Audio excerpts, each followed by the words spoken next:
So how do you think Anthony Bourdain discovered me?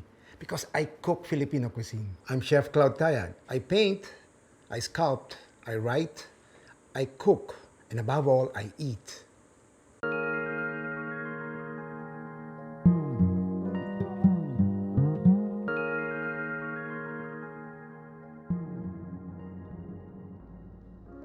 So we had that reputation as Kapampangans that at the drop of a hat, we can prepare a feast for any number of people. The first greeting that you would say to a guest is, "May ngana ka?" I would say Filipino cuisine is the most democratic cuisine in the world. Why do I say that? So if you serve one dish to 10 guests, those 10 guests would have 10 different kinds of sausawan. And I will not be offended. They're free to fine-tune it accordingly. I mean, according to their panlasa. Remember your lola's adobo. Why is it better than anyone else's? Because our lola cooked from the heart. Every dish has a story. You know, where it comes from, who invented it. And I always believe that ang pagkaing walang kwento, walang kwenta. Today I'll be doing one of our favorite Filipino dishes, the Rellenong Talong. So the first order of business is to have the ground pork. I chose to make my own chorizo mix. Well, in the first place, I don't want to use the preservative. Okay, I wanted to avoid that at all costs. And then you can make your own timpla. You see the difference between the two? This is the raw pork and this is the flavored longganisa already. It smells of chorizo. Minced garlic. So noisy. This way, previously minced garlic. So this is about 200 grams of ground pork, and this is a heaping tablespoon of garlic. And then we add the salt here, probably just a teaspoon. Okay, pepper. Okay, ground pepper, and this is the Spanish paprika. Here in the Philippines, if you go to the supermarket, once you look for Spanish paprika, that will be the sweet paprika or the pimenton, as the Spaniards will call it. Here, if it's labeled just plain paprika, that's the spicy one. So I will make probably, I will use about 2 heaping teaspoons. And then you mix it.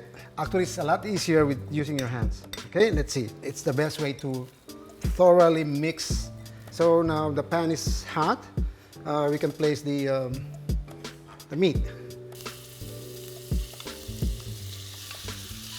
So you have to keep on pressing it to the bottom to separate the lumps. Otherwise, you would have well, meatballs. The first thing to remember about grilling eggplant, you can do it over a burner. You have to prick the eggplant. Well, the objective really is to burn the skin. The ground pork component, in some families in Manila, it's called the picadillo. Picadillo is actually a Spanish dish, and most countries that have a colonial past under Spain would have a picadillo dish of some version. So I'm going to make the batter. The batter will consist of, well, achuete water, so 1/2 cup of cornstarch.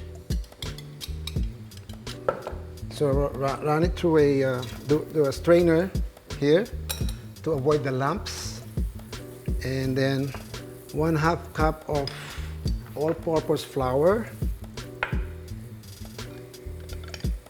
Ooh, sorry. There.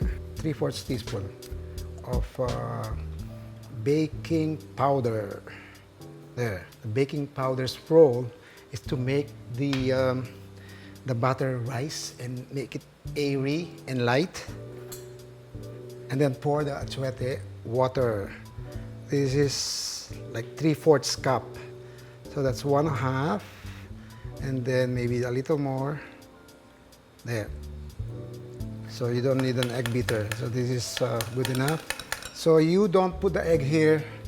You have to beat it separately until it's fluffy. So there you go. So then you mix it. So you have this. Now it has cooled off. It's easier to handle. So, wow, it's still piping hot, still smoking. See that? So it's so easy to peel. Okay. And in the meantime, let's see. I'm gonna set this aside. One way of testing if your oil is hot already is by dripping just a drop of water. Okay. Once it turns quiet, then your oil is ready. You don't need a thermometer. So use your finger for the center. This is like making a pancake. Again, your reliable tongue. Even if it's not fully cooked yet, it's already golden yellow. And at this stage, we can introduce the eggplant. Okay. Place on top.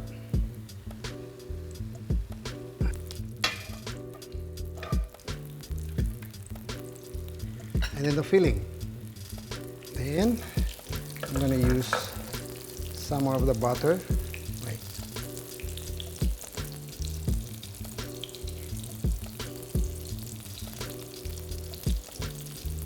You have to be very fast here. I need to flip it and flip it good, literally. Otherwise, it's going to be a mess. Well, in the first place, you can always add more butter. Wait, 1, 2, 3, go. Oops. There you go. 2 and 3. There you go.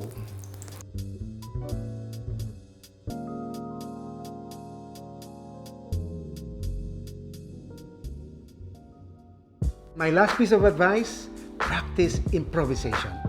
What you need to keep in mind that cooking is very subjective. A recipe is a guide. Be flexible. Make do with what you have. Keep an open mind and an open mouth.